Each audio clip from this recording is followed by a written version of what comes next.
We're live. Hey. Hey, Peter. Good to see you. Hey, Jeremy. Good morning. Great to see you. Yeah. Well, this is show number 2. Yes, which Yeah. is the third in true engineering fashion. True engineering fashion. Funny note. When I tried to put the podcast version of this out, podcasting software doesn't like episode 0. So What do you mean? I had to give.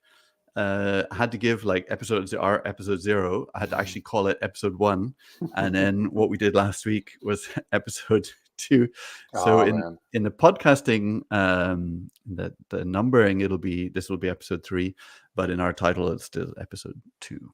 Do you know this old joke? I mean, there are variations on it, but there are 3 hard things in engineering. It's naming things and off by 1 mistakes. Well, we started out being off by 1. Yeah. Cool. How was your weekend? Really good. Yeah. Here in France, we had Wednesday and Thursday were public holidays, and Friday the schools where we didn't have any Oh, school okay, for our nice. sons. So we were 4 days in the Cevennes, which is a kind of nature not mountains, hills and forest and lake, rivers and not lakes. And we were glamping in like kind of like a safari tent on a platform. Super nice. Ooh, wow. Okay. Really, really nice. How is glamping? I heard about this. I have this.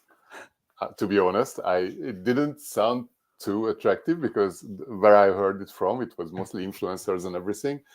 But I'm really curious, how was the experience? It was amazing. I mean, you don't have to bring a tent. You don't have to bring dishes and so on. You just rock up Nice. and it's all there. We just bought our bedding and food, and yeah, so that Cool. makes it easy, and I mean, you're still camping, you're still sleeping in Yeah. a tent, but Yeah. it's definitely easier. So no, it was really good, and the place we stayed in just happened to have a festival in the village nearby. So they had a bunch of food stalls and yeah, just kind of really nice atmosphere. So Nice. Nice. we went there a couple of times and it was perfect. Yeah, it was really, Cool. really good. Yeah. So how about you? Good week. As usual, I actually, there was one extra thing. I went cycling on Thursday, I think, and it was really nice. I think it was one of the first proper cycling of the year. It was still like 30-something kilometers only, so nothing serious, but I enjoyed it. I'm going to share the picture. Oh yeah, that was surreal. Like that was really nice. Yeah. Yeah. I was just going on the road, looked on the right, and there was this purple hill. It was just amazing. Yeah. It made me want to get out my bike a bit.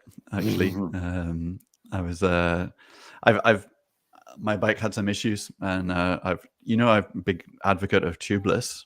Yeah. my tubeless rims they just weren't. I mean, they're gripping on the rim right, but there's something that's making one tire in particular lose air more than the other. So I was constantly having to put in air. So I've gone back to inner tubes. Yeah, I mean, to be honest, stories like this are the reason I'm holding back on. I'm fine with tubes. Yeah, it's fine. Since I put air in the tires, I haven't had to pump them up again. So I guess I'll just have to deal with punctures. Yeah, it's fine. Yeah. Yeah. All right. So, yeah. What happened during the week in the world? Because we were talking about little behind the scenes that we were talking about that we could include a segment about stuff that happened during the week, and yeah, I don't know there was much. Yeah, well, so on the format, what we were saying was we'll do like catching up, and we'll do some, if there's any tech news, we'll do that. And the one that you were mentioning that's quite interesting is the Apple crushing ad. It's funny because I saw it. I didn't see the event, but right after the event, I watched the ad without reading all the press backlash on social media backlash. and I was like, what the hell are they thinking? Like, Mm. I was infuriated. If we will put it in the show notes, but there is this short advertisement where the concept is that they have an industrial press. They compress all these objects from a trumpet to piano and all arcade game, everything. And when it opens, it's the new iPad Pro, and Which is thinner. which is thinner. Yeah. Okay.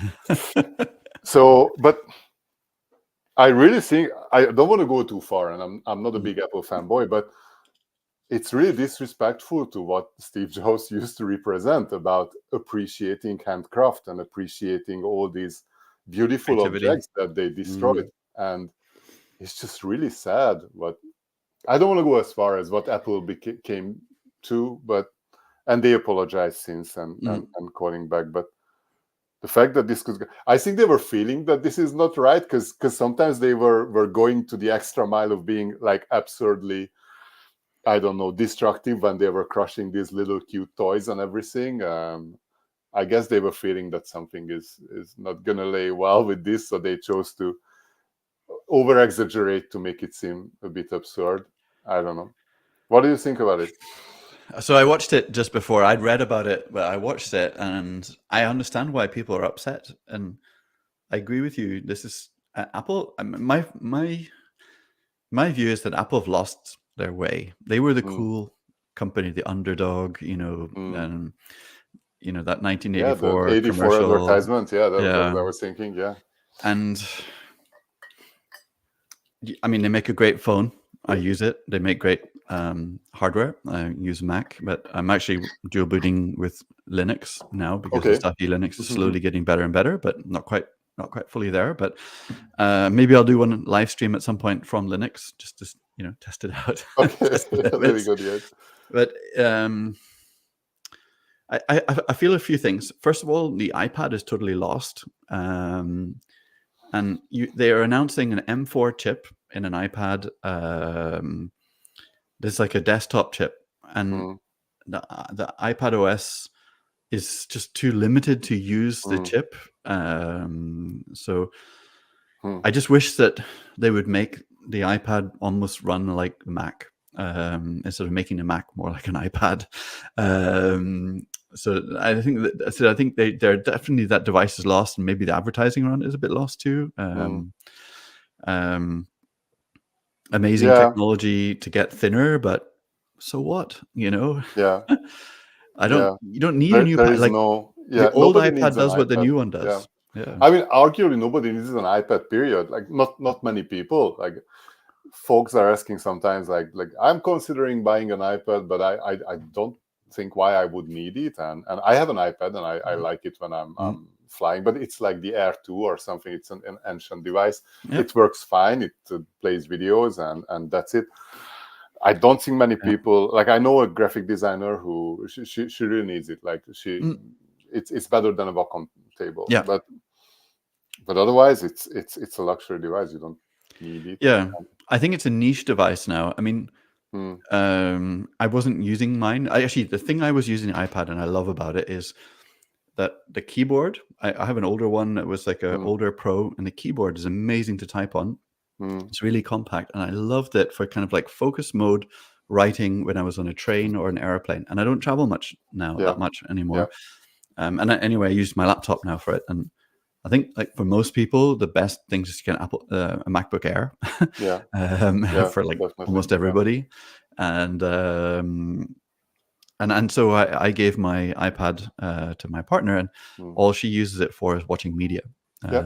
I think that's the majority of these cases. But I like what you mentioned, the focus mode. Maybe it's a good segue to to today's content, because this is, I think, where Apple's where iPads and this kind of limited use devices, iPad OS also can excel is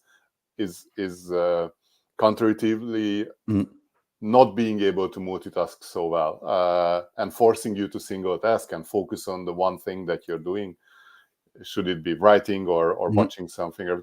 Like, I think they are moving towards multitasking with all the setting up the screen and sharing it between two applications, or having the video playing in the corner while you're doing something. But I don't think that's the strong side of an iPad. I think the strength lies within embracing the single tasking and being able to better focus. Yeah, at the same time, and this is a good segue actually to your article, and it was completely not planned, but I think the problem with, so the iPad is great for that focus and, have like a little bit side by side if you're trying to do something, but it's, sometimes you just want to plug in, like have a keyboard and mouse and be like, if you think about like, and have the full power of the desktop app, and it can theoretically run a desktop app, Oh yeah, I'm for thinking sure. about like things like coding, video editing. There's a bunch of like power uses that you could, like, it could replace a laptop if they just, I think if they let it run the desktop Mac version of the app, and obviously that means, I think the other thing is they're not opening up the OS. Like they don't, Yeah. it's still super locked down, and everyone Yeah, has to code. I mean the whole App Store thing, and we could talk a lot probably about this recent EU decision that they need to open up their app stores in the EU. On a Mac, I can install whatever I want. There are these warnings and everything, but it's really straightforward to just download something and install it, or do a boot Linux. Yeah. Okay. Well, Peter, you and I like the title. So you wrote an article this week. Why can't I focus? Yeah, actually, it was. I think I wrote it in the Friday newsletter that it was a last minute change because the work title was "Why Can't You Focus?" And when I was doing the editing, I realized it's very pretentious to think that I can tell why somebody else cannot focus. So it's more humble if I just write about why can't I focus. And the I was article going is to say, about that. was it prompted also because I was interrupting you in the middle of? No, no. I wanted to write about this since a long time. I think even in the week before Friday edition, I said that I want to write about focus. I mean, it's something I'm struggling with in the 25 years of my career. It's interesting that I was looking at being able to multitask very efficiently. By efficient, I mean that I can keep them separate contexts and have, I don't know, 3 monitors and like feeling like a pilot. I looked at it as something good, and I'm just recently realizing that it's very bad, and I'm embracing single tasking more and more. Maybe it's just a change in how I work, but I find that multitasking is not just destroying the focus in the moment. Actually, in the moment, I can be very focused in more than one thing, but it's really draining the energy, and it's really building up mechanisms that are not helpful when I need to focus on one thing. It's multitasking means that I'm constantly having stimuli. I don't know the plural of stimulus in English, but a lot of stimuli at the same time, and my brain gets used to it and gets addicted to it. So when I have one piece of white paper in front of me and I need to focus on writing one article, my brain is demanding the excitement that it got used to when I was multitasking. And it's similar with other activities. I'm watching a movie and it gets a bit boring, and I feel the urge to grab my phone and check what's up, or so that's one aspect. I'm going to ask probably more about it, but you mentioned like going into more single-threaded mode and stuff like that. Like it's interesting because you mentioned in the article only using like the one screen now. Yeah, I've been using one screen since a long time. I don't have external monitors. Yeah, I think I'm on a single screen now for quite a long time, like 4 or 5 years at least. Same. I had and actually I had like one 32-inch screen at one point, but then that's like multitasking on that. But since the 15-inch MacBook Pro has a really good screen, and since I've had one of those since they came out, pretty much, I've eliminated the extra screen, the external screen. Now I'm just on this one screen, and it's raised. It's on like a stand in front of me. Yeah, But and I have an external keyboard, and same. I'm Yeah, not a mouse person actually. yeah. But I'm a trackpad. Oh, Oh, sorry, a nice. Okay, trackball. you Yeah, won. for the weirdness factor. Yeah, that's cool. Good for Wrist. your wrist. Thank you. Yeah. That's why I did it. Okay. I was a mouse, but and I don't really the trackpad. I don't know. But the ball takes a bit of getting used to, but it's good. I mean, I have two reasons for the trackpad. First is that I really want to have the very close resemblance of the environment I have at home and remotely when I go to an office or something. So I have a trackpad on the Mac, so I have an external trackpad, so I don't need to learn two things. And the second thing is that there are a lot of cool keyboard, not keyboard, like these finger shortcuts Swipes. that I can do swipes and pinches and everything. And once you learn it, it can be very efficient. Yeah, well, I kind of do both. So I do have I know all the swipes and stuff, but I have a second one. Nice. One is wireless, and I kind of take it with me, and then the wired one is plugged into the dock. So you hacked it, yeah.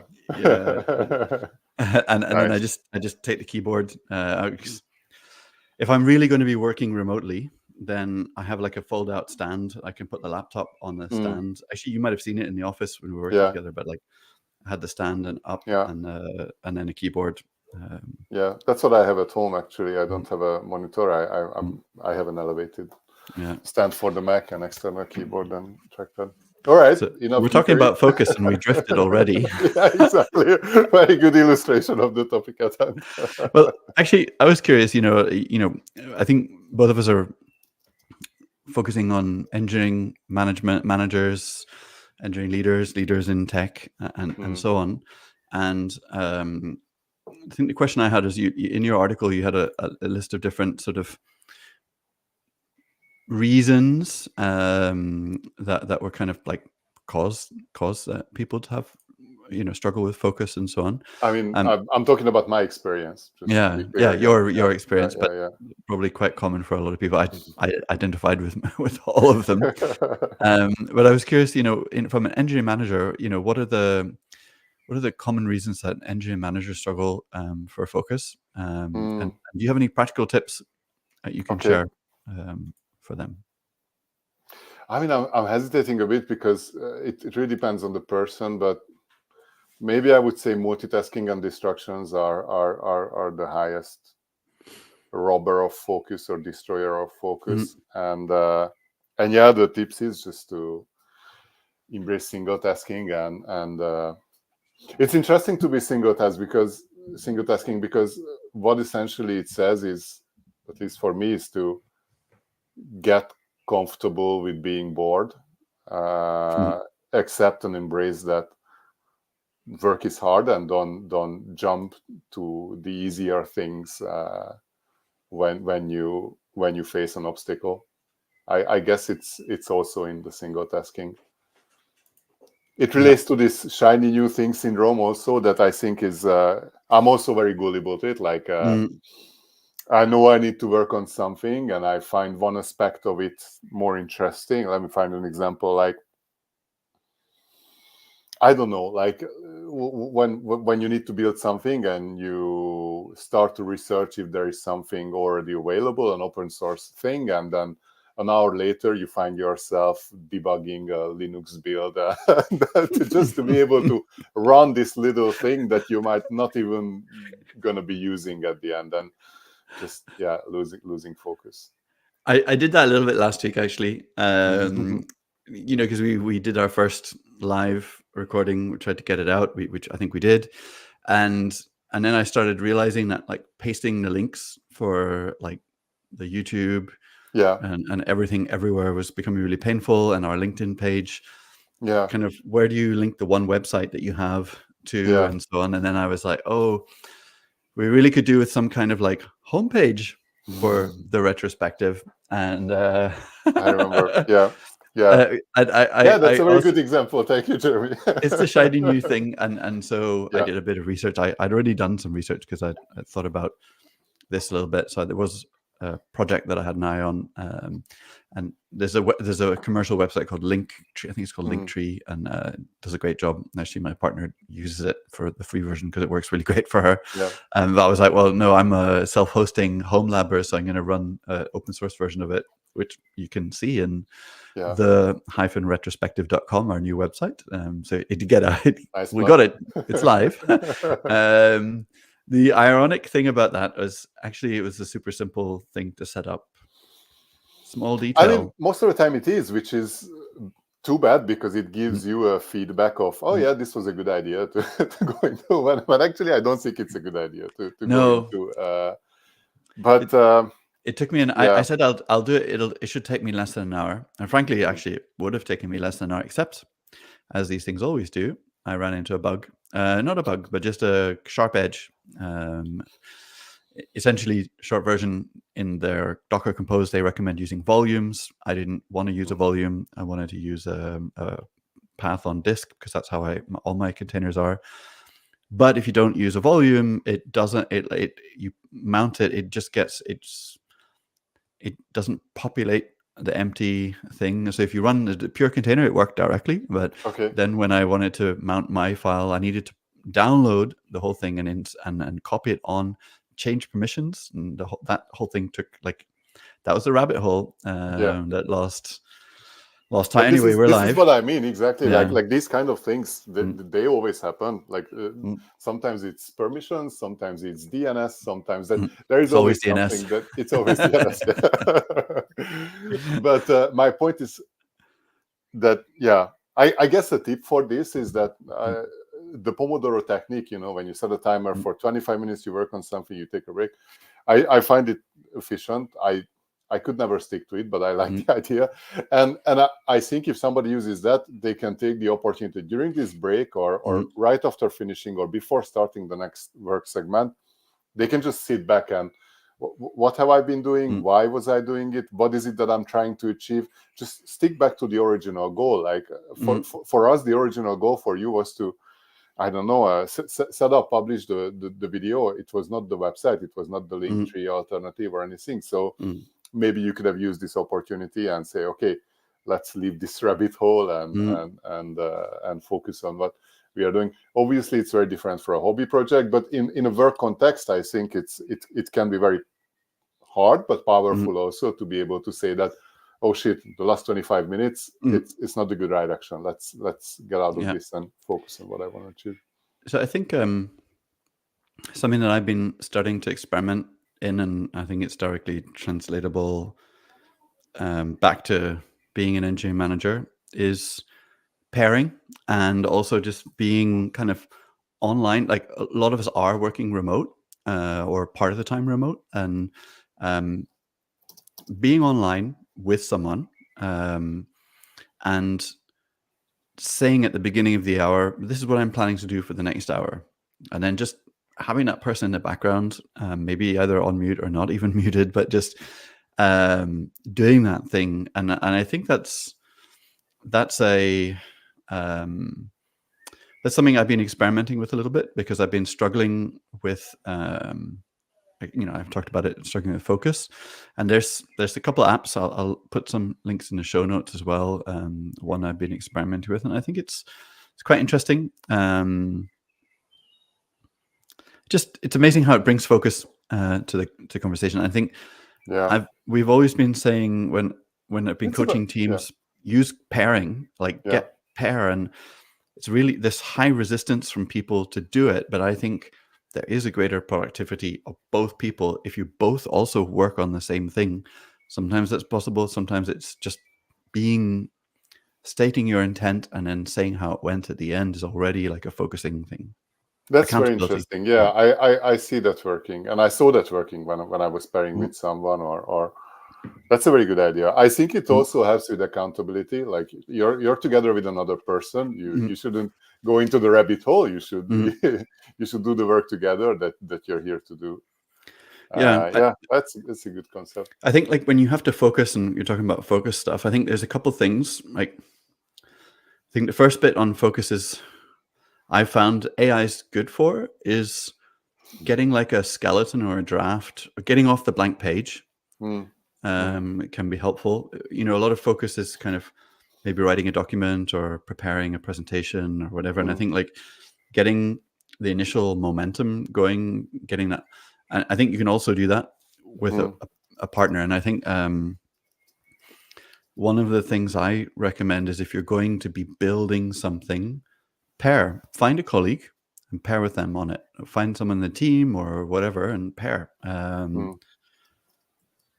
Yeah, and I guess to finish your thought, maybe if you cannot do that, the second best thing could be to pair with an AI, like it's not the same. Ideas. It's totally not the same, of course, but I like the idea of using AI to unblock yourself, like when you get the intimidation from the blank page, and you just say, okay, give me 5 bullet points about this topic, and then you realize that half of them are stupid, but you're at least you can start working on something. Yeah. Exactly. And I think the other thing is I mentioned time boxing, but and you mentioned it too, kind of inherently, like, so block bits of your calendar.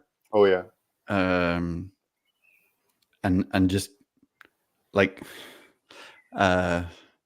try like use a Pomodoro, do something to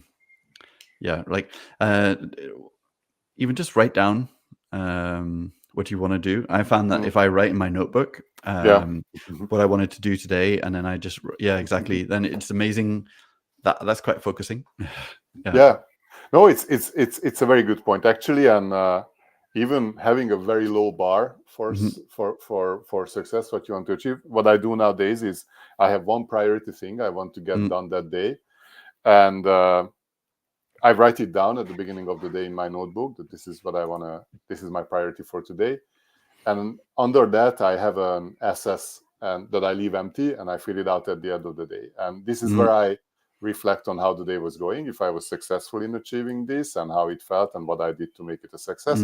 Or if I didn't, then why didn't I get to do this? And I find this exercise, similarly to journaling or other things, a retrospective, useful. It's good because it ensures that you're not missing out on learnings if there was a failure in your priority. But I really like the positive aspect also. I especially when I'm working alone, I mean, I'm human. I like feedback, and if there is nobody to give feedback to me, then I can use this as a win diary or a list of wins I did, and looking back at the end of the week or end of the month, it's good to boost self-confidence also, to see all the stuff you achieved. And and actually that was the kind of where I was going to go next, is right, okay, Peter, actually I think I find you think you're someone that's quite good at self-management, getting stuff done, focus, time boxing. Let me stop you there. I'm good at portraying this image. Is it the swan? You look serene on the surface, and the feet are paddling desperately underneath the surface. Man. Yeah, it's a struggle.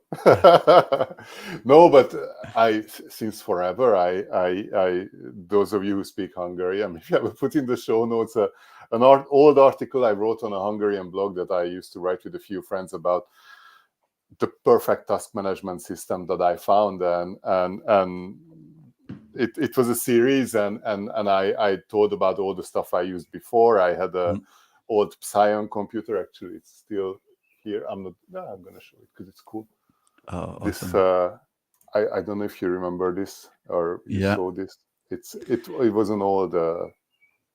It was really cool. It had a very good keyboard. I wrote bits of the operating system for those. Oh wow, you win! No, but okay, that's when it turned into the Nokia OS. That the Symbian OS from that went into then the Nokia smartphones, and that was my first job. It was working on okay, the OS. Nice. Okay, but keeping focus here. So I wrote about, and the end of the last part of the article was the system that I was using at the time was a system based on paper notes and everything, and I used it for a long time, but then I abandoned it and switched to something else. And I guess this is the story of my task management history, is that I try something, I use it, and then I slowly abandon it, and I didn't realize yet why that's the case. But I'm keeping things like this writing in a notebook thing. It's I'm not going to show it too long because I don't want you to read it, but it's been sticking with me. I have actually a lot of old ones behind me and files somewhere for the last, I don't know, at least 7-8 years I've been using in some form. Now I'm experimenting with using Notion and Notion tasks. I set up a system with iOS shortcuts and even wire to Siri and everything. Wherever I am, I can just say Siri quick task, and just whatever I'm telling, it's going to jump into as a new item in my inbox. And once a day, that's the ideal, but I often forget. I'm just triaging my inbox and deleting stuff or organizing stuff.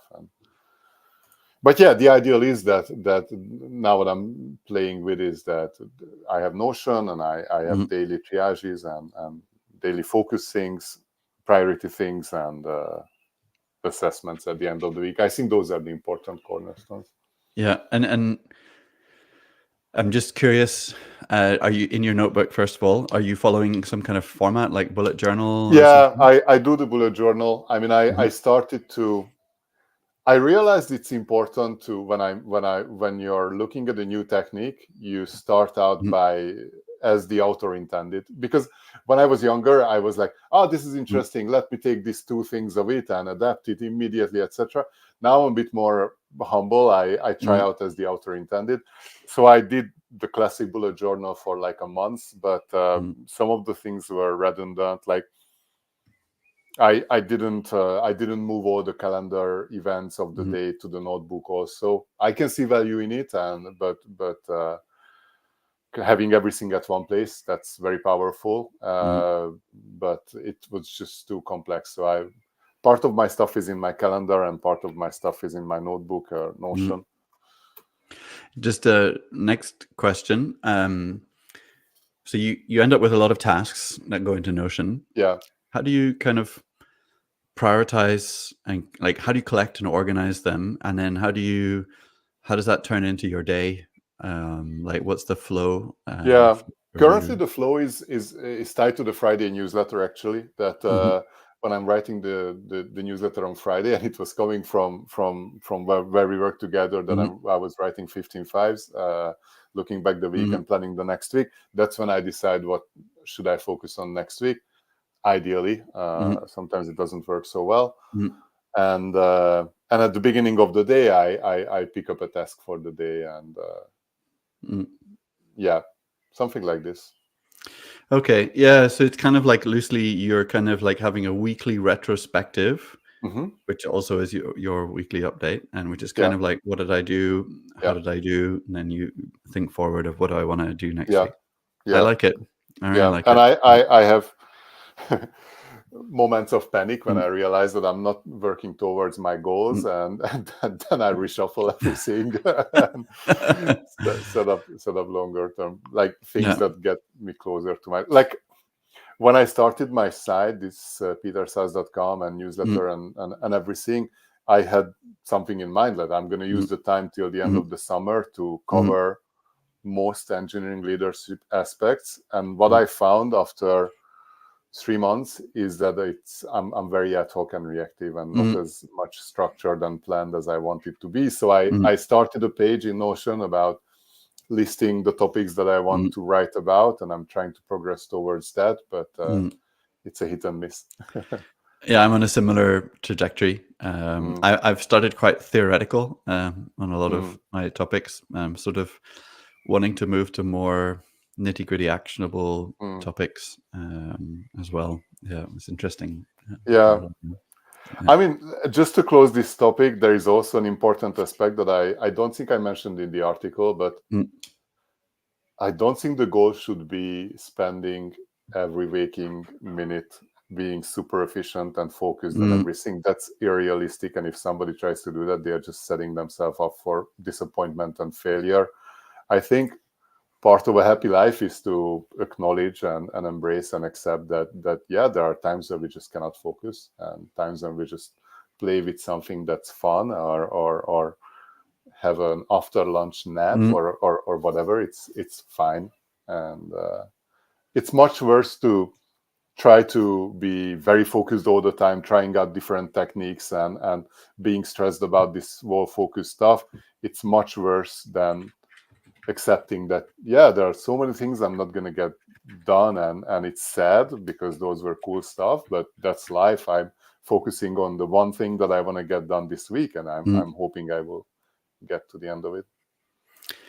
There's a so I like that. You need that kind of slack time, and you had a quote Oh in yeah, the LinkedIn team about aspect of from this Tom whole, yeah, DeMarco and the yeah, book Slack and stuff. But yeah. it's interesting because it also made what you were saying made me think about an article that you shared ages ago with me around time boxing and hobbies and boundaries or something like that. And I think I took some notes. I'm putting a note to self to try and dig up the thing and put it in the show notes. But yeah, it was a bit about this. What you were saying, like give yourself some time boxes around those those slack times as well. Don't let it Yeah, bleed too much. yeah. It's I had this more concrete realization about this after reading this book, The 4,000 Weeks. It's basically, the book is about this, that you need you're gonna have a happier life if you face and accept mortality, that you're not gonna be able to get all the things done that are important for you, and just focus on getting a few of them done that are really important, and you're gonna be happier. Yeah. And contrary to intuitively, you're gonna be more productive also. That's my point. Like, if, and going back to engineering leadership, if you carry this philosophy to that and say, okay, I'm leading a team, we have a challenging big scope, we have a lot of tech debt, we have a lot of new features to come, etc. We could try to balance, to progress a little bit on every front, but it's just going to burn out the team, and we're going to get eventually delayed and miss deadlines and piss off a lot of stakeholders. Or we can just say, okay, we are disciplined, we take on, I don't know, one big thing and maybe 2 or 3 small things every month, and we just make sure we finish on those, and we focus on selecting what should be that one thing that's the most impactful one. And yeah, having a predictable cadence of sustainable delivery. Exactly. Yeah. That is the eternal challenge. Yeah. I wanted to switch gears to Let's do talk that. about Yeah. Forgot your about me. I think the last one was really this. So you Oh yeah. the CTO Craft CTO compensation survey report, interesting in and of itself, but there was a stat in here that stood out, and I've highlighted it here. That 41% of engineering leaders are looking to leave their current businesses. And the highest reason is lack of faith in leadership, concerns about the company culture. Well done, all CEOs who did return to office. I'm sure that's a significant part of this change, as well as maybe more of the environment of zero interest rates disappearing, and we're in a wartime mode, and that's just generally driving like kind of a lot of interesting tactics that aren't necessarily constructive. And I don't know, but I'm just curious, that means that maybe people listening to this are in that same category. So, what advice would you give to someone who's in this situation? They want to get out. They haven't left yet. Maybe they're also feeling a bit trapped. Increasingly feeling a dissonance between their values and the organizations. What advice around the situation, around the job market? What would you say? I mean, I just want to emphasize even more how hard it is for engineering leaders, because it's, as an individual contributor, you have this dilemma within you that the company is changing in a direction that you don't agree with, you lack faith in leadership. etc. It's within you, but as a leader, you have this duality that you have your own feelings and thoughts, but you need to represent and motivate the team, and it's much harder on engineering managers. I think my advice would be don't do anything sudden and harsh, and it's hard out there to find something new. I think it's helpful to try to get an objective picture of your current situation. Like, I'm pretty sure that any change that seems drastic doesn't drastically change the whole work experience. There are a lot of stuff at every company that when they're good, we just take it for granted. The opportunity to work on the latest tech stack, to have nice colleagues and inspiring work relationships, all this stuff, and there could be a million others that we take for granted, and they can probably negate the feeling of a bad change or mitigate for it. Also, it's something that happens now seems much bigger than a month later. So no, I don't think there should be rush decisions, but once you drew the line and you decided that you cannot do it anymore, then yeah, just pull the plug. You're gonna be fine. I mean, pull the plug in a sense, quit, or yeah, I mean, there is a point where it's really hard to give any advice because it's really case by case. I don't know if you're a very hands-on line manager that still misses coding, you have much better chance of finding something new than someone who's, I don't know, like us, senior or director level engineering managers who are not hands-on. In this climate, it's much harder for the likes of us. I don't want to complain, but there are just less opportunities. There are, because organizations are getting flatter, they are cutting levels of management. As you said, we are in a wartime mode, and maybe we can explain a bit what you meant by that and what it means to people. Yeah. I think like the person who's been writing a lot about this is you have to say his name because it's a Hungarian name. Yeah. Say it again. Gergely Orosz. On the Pragmatic Engineer. Just say the Pragmatic Engineer. But he has the Pragmatic Engineer newsletter, and Gergely's really explained that very well in his newsletter, that we were coming out of a period of zero interest rates where there was essentially free money for organizations. And that meant that it was really easy to raise money. It was really easy to, show a bit of growth and get more money. And that meant that organizations could just be fatter. Growth was more important. And this is my second cycle, by the way, going through kind of growth phase where growth was everything. And then suddenly growth isn't, and the stock market and everything, the valuation is just on profitability. And it's such a sharp, painful shift. And what that means is that organizations need to be profitable. People start looking at the fundamental bottom line of a business. And that means that results and profitability matter. And then you have, and you can't raise. So you have a definitive runway, and your organization will have a runway and will run out of cash, and they won't raise money unless they really do hit that, that next target. So yeah, it creates a different environment. And what we're seeing and what you're saying is organizations are getting flatter where they would have had maybe more levels of management. They're eliminating a middle level. They're compressing. I've seen, stories of managers having to manage 20, 25, 30 people. What I've seen firsthand is line managers being expected to code and manage a team of maybe even up to 8 people, which is, a lot of people to code and do all of that. And and it's just a very different environment. I mean, the way I would say it is that having a more healthier, more robust culture, it's not just a prerequisite for growth, because a lot of companies face it like this, that, okay, I set up the structure now, every manager manages 3-4 people, there are middle managers, etc. and when we are growing, the organization will still sustain. That's one thing. But the other thing is being more healthier, more focusing on the work experience. But these are all long-term investments. When the whole question is there going to be a company in the long term, or are we just running out of cash in 2 months or 2 quarters and that's it? Then those are not important priorities. The important priority is to survive.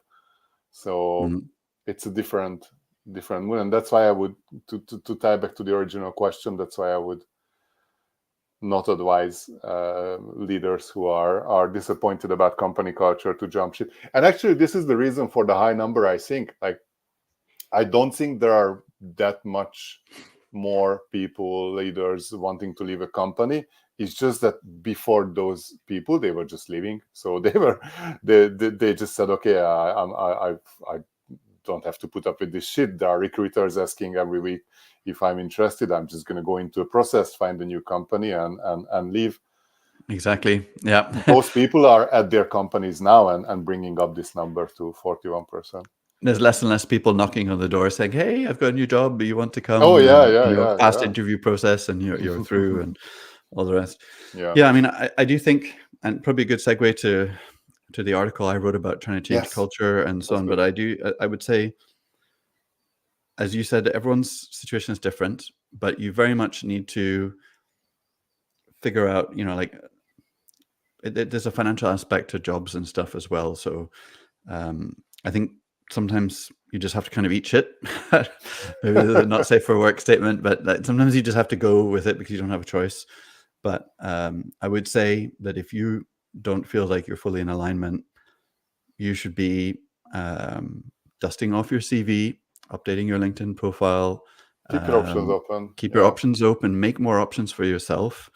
If being, if that hybrid manager and hands-on coding kind of role is something that would suit you, then get back into a little bit of that. Do a little bit in your day-to-day, and make options for yourself, like you say, Mike. I think I would definitely say that.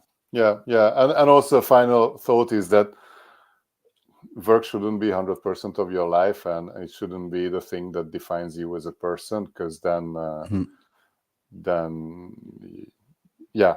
stakes are much higher. Like, if everything goes well, that's fine, but if things start to go bad, or there is a change that you disagree with, then it's going to impact your health. But going back to the topic of change, you wrote a nice long article about change, and I think it's, as we mentioned, it's very timely also. A lot of companies changing, a lot of organizations are changing. There is a lot of friction with every. Can we say there is friction with every change? I think we can say that. Like, even the best managed change has some friction. Yeah. Well, this one is kind of brewing in me. I think this, like, I would say that just the topic of transformation and change and culture has been a topic that I've been kind of living in and thinking about for a long time. And here I wanted to capture kind of like, why is it hard? That was the core of this article, but I did talk about what is culture and change and that kind of thing. No, I like it. I think you covered all aspects very well. I had some random questions. One of them, I think I struggled with this since a while. Like, you mentioned that the way to change culture is not to first change how people think, but instead start by changing how people behave, what they do. So basically, I don't know where this quote was from, but this is it. This is a little bit in contrast to what I believe in. It's from David Marquez, is that you don't change people, change the environment. Or he even said that if you're looking for someone to change, go change yourself. Like, that's the only person you have realistically have a chance to change. But I realized that essentially changing culture is changing people's behavior. So how do you resolve this conflict, or there is no conflict and I'm just missing something? So when you're a leader, like in David Marquez's case, submarine commander, you are given a title and a position that enables you to do it. So you are able to create the context. So I think you set the tone and the values and expectations that shape the culture, the things that people do. And so that is the driver of change. So I think the to culture is basically how people do things. That's what I'm trying to say. And Yeah. culture is, if we're really helpful with each other and friendly, and that's because people all do that, right? And then it's also when they join a company, they realize, oh, everyone's just really nice around here, and they really help. And then when a new person joins, they act the same way. And whereas if they join another company and everything's really guarded and closed and whatever, then and it's a different culture, it's a different behavior. And so I think I'm agreeing with you in saying that leadership has to create the context for that. But in order to change the culture, you have to shift the context. You have to shift the behavior. So Yeah, I like that. The way I try to resolve it in myself is that yes, you're changing people's behavior. It's hard, but you're changing it indirectly by mm, changing the environment. You're just setting up the environment that makes some kind of behavior really easy to do for mm, people and some kind of behavior really hard to do for some mhm, people. And by this environmental nudges, you essentially changing people's behavior, because it's going to require more efforts and more friction to do the mhm. undesired behavior. I'll give you an example. When I became the CTO of TravelDo, we had a ton of incidents, stuff crashing and failing a lot of the time, and the team were really heroic in dealing with it. And I think we're kind of two things that were happening. One was it was such a common occurrence, and we just had a handful of people that were dealing with it, and nobody they felt the pain heavily, but then like a lot of other people didn't, and people who actually wrote the code and were not necessarily involved. So, but with two changes, I think that we made. The first one was I stopped.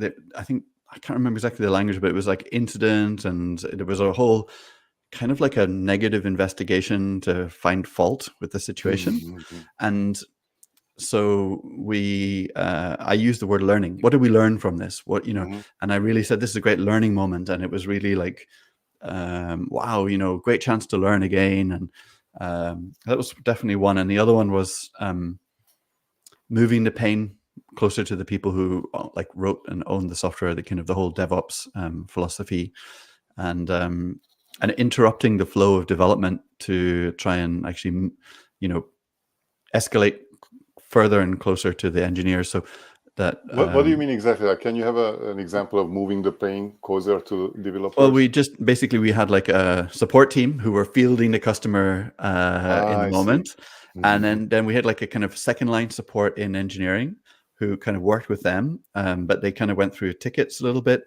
and then the engineers, they were really buffered, and sometimes like engineers you would only get to the engineer on an instant later, much later in the process, or even like a couple of days Mm. if we had a long running problem with something that really was badly broken. Yeah. And we kind of just switched that. We actually adopted, I would say, like a version of like a swarming approach where we triage stuff as it came in, and then directly moved the on-call engineers onto that. And we still needed the second line support because they typically had production access, whereas Mhm. necessarily not always devs didn't always have production access because of security and compliance and lots of good reasons. That we shifted that over time as well, based on what we learned, and that was that learning and taking actions and making changes. Um, but that was a shift in behavior that we made, that leadership needed to provide, needed to provide the Yeah. nudge, needed to shift it. But then over time, I think the team started to own that much more, and it became a much more autonomous behavior. So Yeah.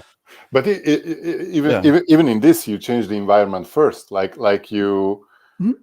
with Yeah, through and that conscious actions and initiatives, you surfaced these support problems to the yeah. engineers. And so It was not like you were not trying to change the behavior by saying, okay, from now on, I'm going to be absurd, but you need to pay attention to customers' problems and feel their pain. No, you did little nudges in the of course, environment that moved them to this direction. and that's why I believe, and I think I'm not. When you said the statement, I was like, oh, maybe someone misunderstood my article, because it is leadership's responsibility. That's why you're there, to drive that, and to usually leaders have a mandate to change something and deliver some kind of results. Usually it's deliver results, and then the question is like, how are you going to do that? And are you going to scorch the earth and rape and pillage your way to some level of fake success over a short period of time, or are you going to build a baseline that builds psychological safety and trust, that feels slow, but then you slowly accelerate into productivity that maybe people haven't recognized? And obviously, which Smooth camp is fast. yeah, exactly. I love And that. I'm much more in that camp of build the baseline. No, I agree with that. I guess it's just there are some kind of leaders who don't embrace this fact that it's really hard to change people's behavior, and it's much harder to change this behavior directly just by telling them to change the behavior. So for me, earlier in my career, this was a huge, not just realization, but revelation of it, that no, it's hard because it's not possible to do. You need to shape the environment. So it's like a river. People will flow into the direction where you want. Yeah. Cool. Yeah. I have one more. If I can put it on the screen. There it is. You have three kind of organizations in typologies. The pathological one, that's power-oriented, the bureaucratic one, that's rule-oriented, and the generative one, that's performance-oriented.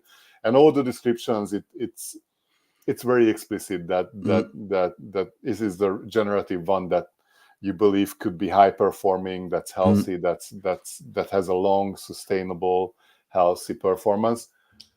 I guess, to be devil's advocate, can you imagine organizations that are pathological or bureaucratic that can still be successful and high performing? So short answer, yes. I will say on this organizational typology, I think it's a spectrum where you kind of have the edges, the far edge extremes, and then there's some kind of middle mark, and there's a spectrum of these. Yeah. But I can clearly see how an organization that is, I'd say, some kind of monopoly or a government organization, where they could kind of clearly control, they can be successful because they control something, some resource, whether that's maybe there are no competitors, so it's hard to define. No competitors. I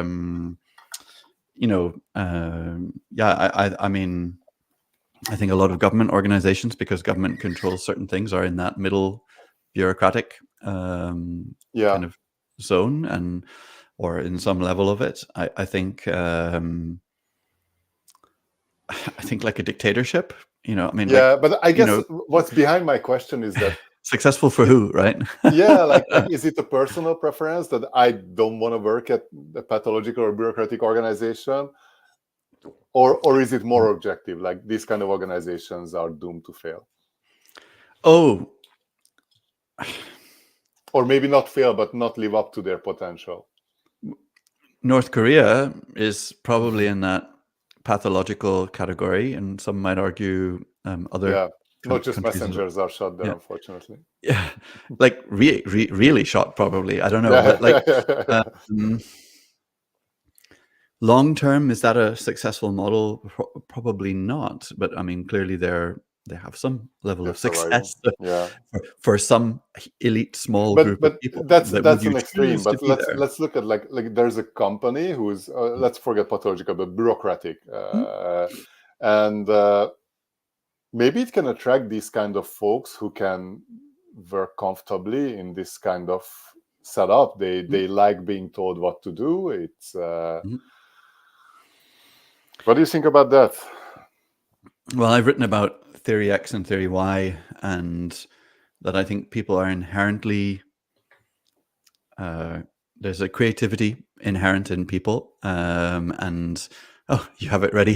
That was it. I was preparing. But I do think, and there's a table in there you might want to scroll down to actually, That's it, right? in this, and I just think that people are mostly, you can unlock something inside people in that theory Y world, and with the right environment, and that people are generally, I mean, if you live in a very much theory X organization that believes in it, you might find that people who are in this bureaucratic whatever, there's a creativity in the rest of their lives that they express themselves in other places because they can't express it in work. So, Yeah. and the ideal is to unlock that creativity and that motivation that you can get from people more in if you create the right and better, like the generative environment in Westrom's typology. So, of course, an organization can be successful, and I think also what you see is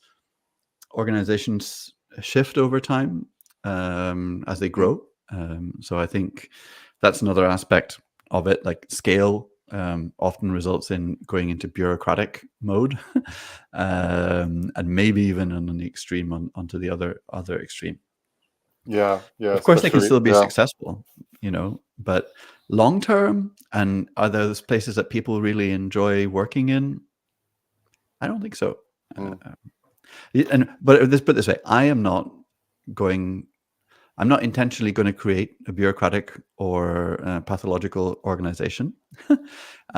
My goal is to try and treat people with the philosophy of theory Y to create a generative learning environment, and that's my bet, and that I think Yeah. most people want to be part of that, and um, yeah, I'm very similar. The way I explain is this question comes up sometimes in interviews, and that what kind of organization do I prefer? And when I'm explaining this, what is theory Y is enabling people and building this kind of organization, is that I'm this is what I did in the last 20 something years. This is this is the environment where I can bring value to a company. This is the culture where I can strive and where I can help people. I can accept if other companies are not in this operating according to these principles. It's just then we are probably not a good match because I don't think I can bring value to those companies. exactly.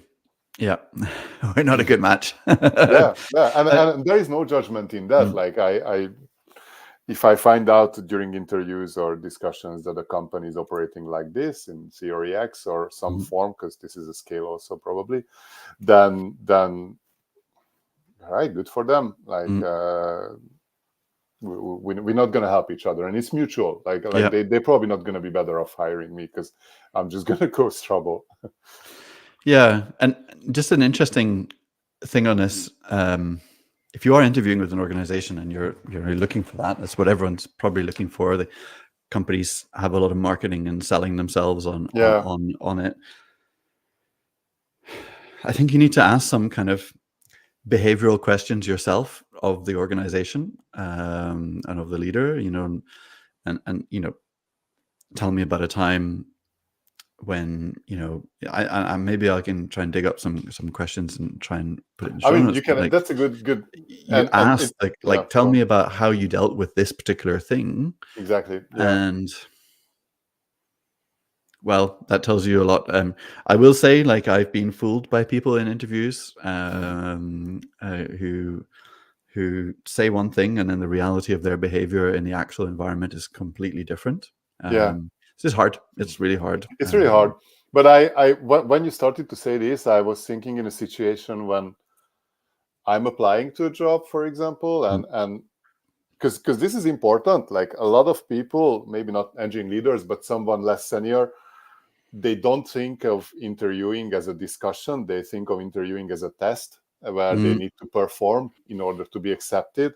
When in reality, I think interviewing is almost like dating. It's like you need to figure out if this relationship is going to work or not.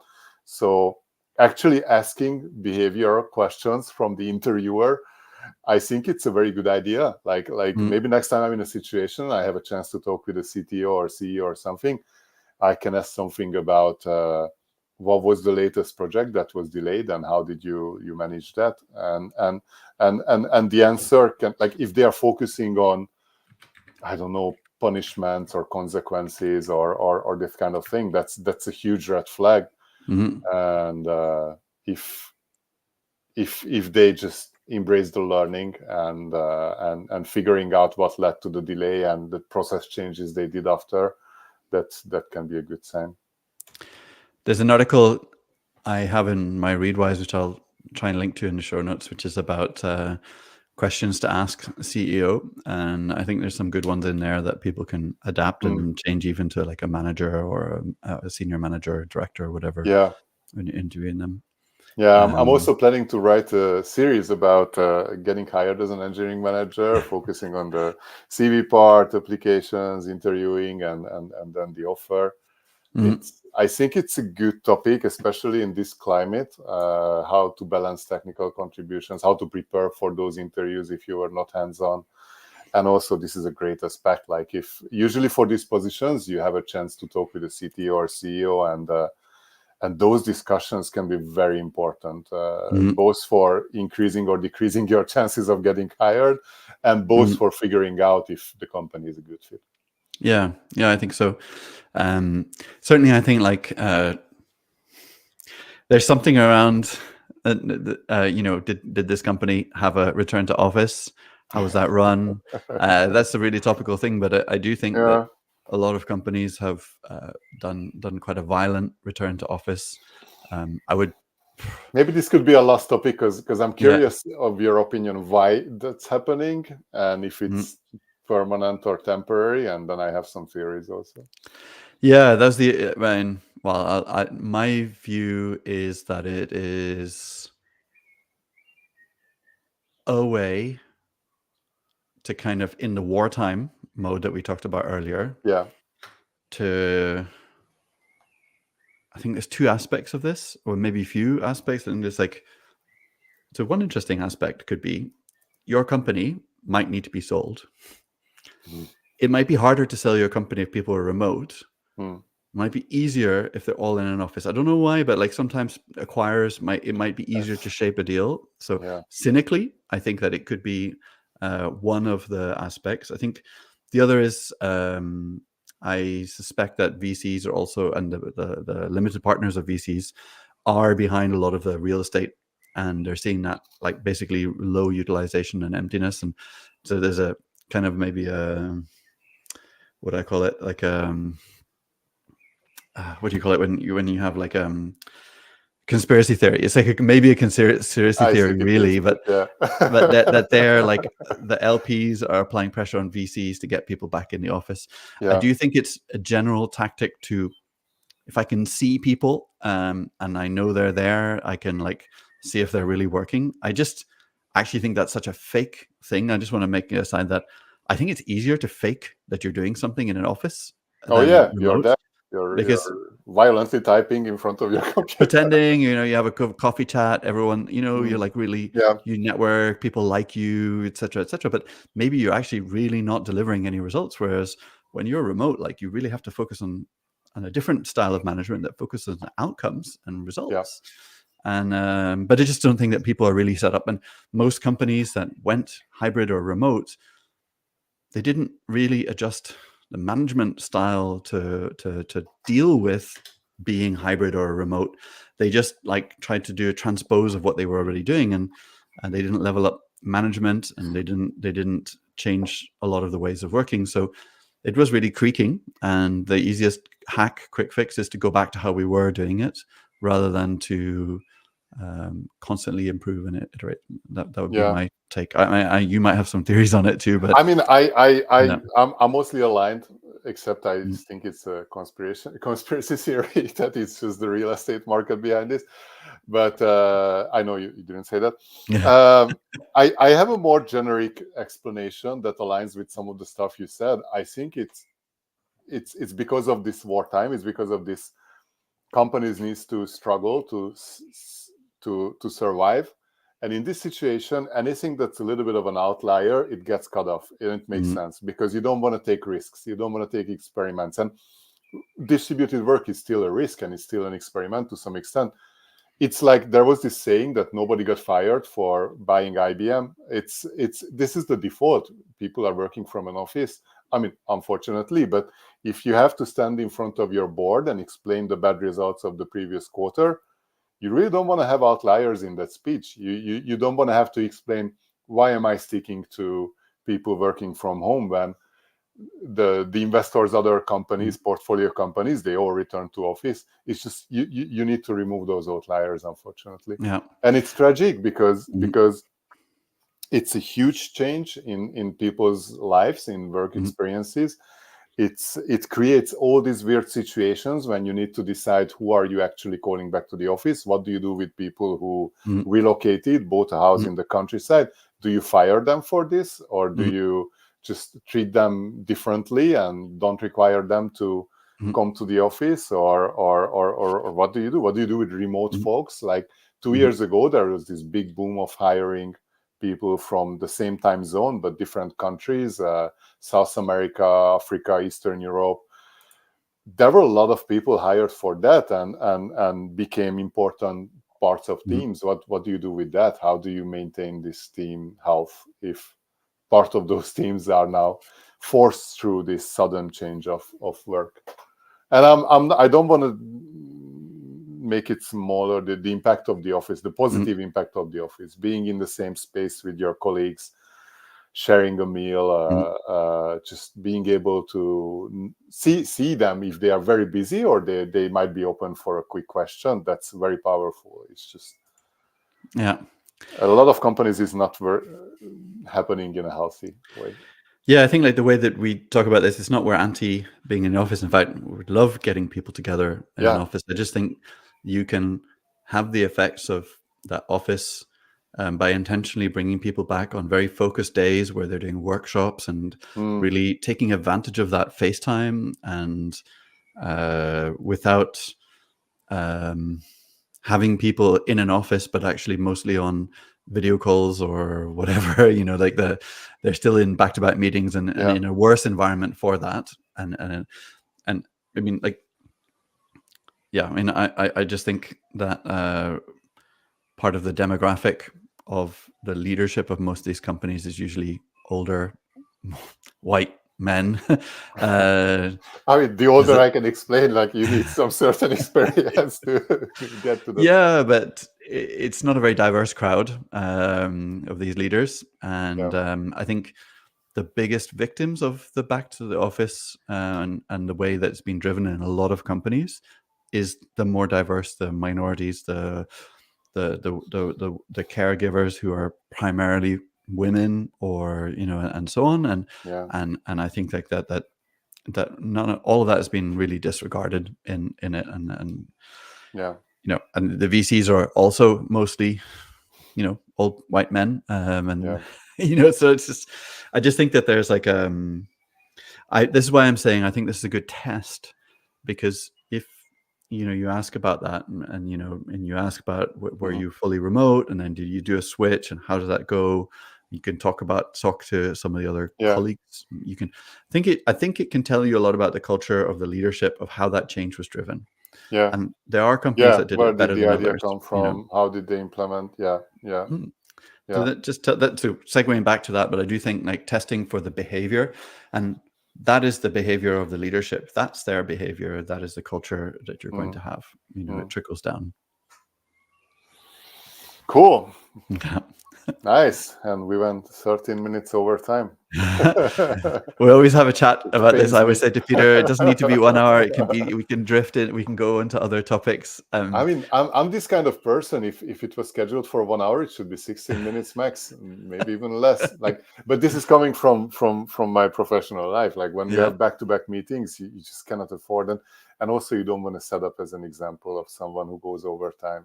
And but this is not, This was an interesting kind of diversion, and I mean, I don't know if there was anything else you want to talk about in the cultural piece, but certainly I felt like it was worthwhile talking about some of this.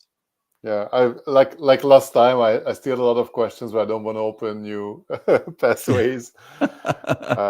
Being overtime, I guess this is still a lesson to Yeah. minimize. But I think this was a better balance than the previous one, maybe. Yeah. Well, for the folks that are listening live, and I see there's maybe a few of you that have been Mm, dropping in, and really appreciate having all of you with us for the live show. likewise. For the folks that are on the podcast as well, I'm hopefully there's a few more of you on that. But we're in the early stages, so we'd love brutally honest feedback. The other thing that helps us is giving us reviews, ideally 5-star reviews or likes and whatever. But definitely, I guess we're in the friends and family stage of the show. You left out So fools. fools, no, wouldn't call any of our listeners fools. Yeah. Yeah, no, I appreciate it also, and as Jeremy said, it's great to have feedback because it helps us shape the content and the format and everything to appeal to a bigger audience. But I just want to point out that if there would be 0 people listening to this, I had fun. Yeah. I just like with writing this my newsletter and posts, it helps me thinking about stuff and being able to discuss with someone. That was one of the learnings from last week. Is for me is that it's a next level of internalizing some knowledge and having like currently today's discussion, it helped me resolve this conflict between changing behavior, changing the environment. I think I reached a good point of understanding this idea and that it's not a conflict. So I had a very good discussion. Thanks a lot. And yeah. And I'm looking for a topic where we violently disagree with each other, Peter. That'll be interesting. Yeah, maybe the tubeless is going to be that. Tubeless. I don't know. Yeah. We'll see. All right. Well, brilliant. And if you happen to be on LinkedIn, and we are trying to be able to stream to LinkedIn without streaming to our profiles because that is more complicated. We need to get to 150 followers of our retrospective page. So we'd love it if you did follow along that page. If it's interesting, feel free to, or don't. It's not a problem. But we are trying to get there. We've got 33. We'd love to get higher to 150. Yeah, feels like a good measure of like our initial momentum. Yeah. Thanks, everyone. All right. Thanks a lot, Jeremy. Have a great Brilliant. day. Cheers, Peter. Have a great day. Yeah. Bye.